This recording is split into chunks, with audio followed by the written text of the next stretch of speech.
सर्व पक्ष फिरून आलेले मंत्री माणिकराव कोकाटे राष्ट्रवादीतील एकनिष्ठ आणि सिनियर नेते कसे? राष्ट्रवादीचे गोरख बोडके आक्रमक. शिवसेना, काँग्रेस, भाजपामध्ये असलेले आणि सन 2019 मध्ये माजी उपमुख्यमंत्री छगन भुजबळ साहेब यांनी पवार साहेबांची मध्यस्थी करून राष्ट्रवादीमध्ये प्रवेश करून घेतलेल्या माणिकराव कोकाटे यांनी भुजबळ साहेबांना सल्ले देताना आपल्या निष्ठेबाबत सिंहावलोकन करावे. भुजबळ साहेबांबद्दल बोलताना आपला इतिहास पाहावा. यापुढे भुजबळ साहेबांबद्दल गैरवक्तव्य सहन केलं जाणार नाही, असा इशारा राष्ट्रवादी काँग्रेस पार्टीचे प्रदेश सरचिटणीस गोरख बोडके यांनी दिला आहे. गोरख बोडके यांनी दिलेल्या प्रसिद्धी पत्रकात म्हटलं आहे की माणिकराव कोकाटे हे शिवसेना, काँग्रेस, भाजपा या सर्व पक्षात फिरून आले. त्यानंतर लोकसभा निवडणुकीत तर राज्याचे माजी उपमुख्यमंत्री छगन भुजबळ साहेबांना टोकाचा विरोध केल्यानंतर देखील भुजबळ साहेबांनी मनाचा मोठेपणा दाखवून त्यांना राष्ट्रवादी काँग्रेस पार्टीमध्ये घेतले.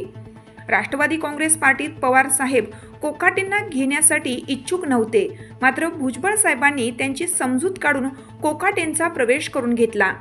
नुसते राष्ट्रवादी काँग्रेस पार्टीमध्ये घेतलेच नाही तर सन 2019च्या निवडणुकीत त्यांना सिन्नर विधानसभा मतदारसंघातून निवडून आणण्यासाठी माजी खासदार समीर भुजबळ यांनी सिन्नरमधील गावागावात फिरून त्यांचा प्रचार केला. भुजबळ साहेबांनी प्रचार सभा घेऊन त्यांना निवडून आणलं. ज्या भुजबळ कुटुंबियांवर टीका करताय त्यांनीच तुम्हाला अनेक वेळा तारलंय, हे विसरू नका. आज माणिकराव कोकाटे अजितदादा पवार यांच्यावर छाप पडण्यासाठी भुजबळ साहेबांना विरोध करताय, तसेच एकनिष्ठ असल्याच्या गप्पा मारताय.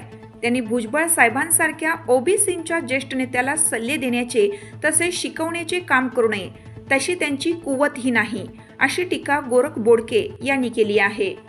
ज्या निष्ठेतेच्या आणि प्रामाणिकपणाच्या गप्पा कोकाटे मारताय त्या ऐकून करमणूक मात्र नक्कीच होते. सुरुवातीला त्यांची निष्ठा तत्कालीन मुख्यमंत्री श्री नारायण राणे साहेब यांच्यावर होती, कारण ते मुख्यमंत्री होते. नंतर मंत्रिमंडळात महसूल मंत्री होते. त्यांच्यासाठी तुम्ही 100 आमदारक्या ओवाळायला तयार होते. पण जेव्हा आदरणीय राणेसाहेब पायउतार होऊन पृथ्वीराज चव्हाण आले तेव्हा लगेच त्यांना राणेसाहेबांचा विसर पडला. असे अनेक उदाहरणे देता येईल. कारण 5 वर्षापूर्वी पक्षात आलेल्या कोकाटेंची निष्ठा फक्त 5 वर्षाची आहे. अर्थात जो नेता सत्तेत येतो तोच आपला नेता, ही त्यांची भूमिका सर्वांना माहीत आहे.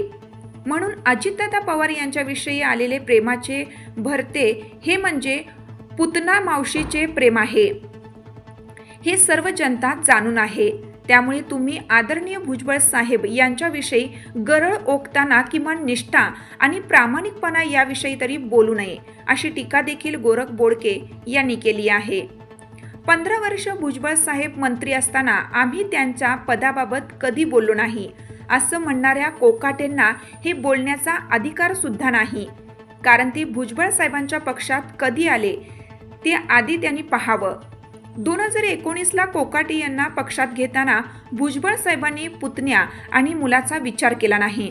आज कोकाटे यांना जातपात आठवत आहे, त्यावेळी त्यांनी कोकाटे यांची जातपात सुद्धा पाहिली नाही.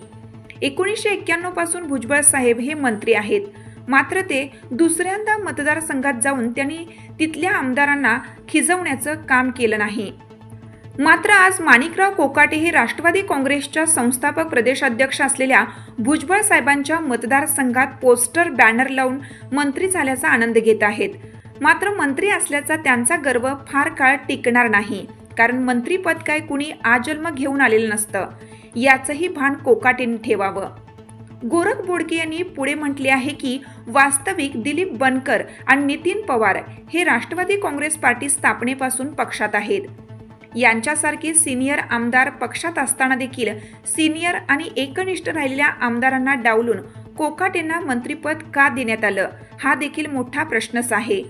कोकाटेंना मंत्रिपद देताना नेमकी कुठला प्रामाणिकपणा, सिनियरिटी आणि एकनिष्ठता बघितली गेली, असा सवाल गोरख बोडके यांनी उपस्थित केला आहे.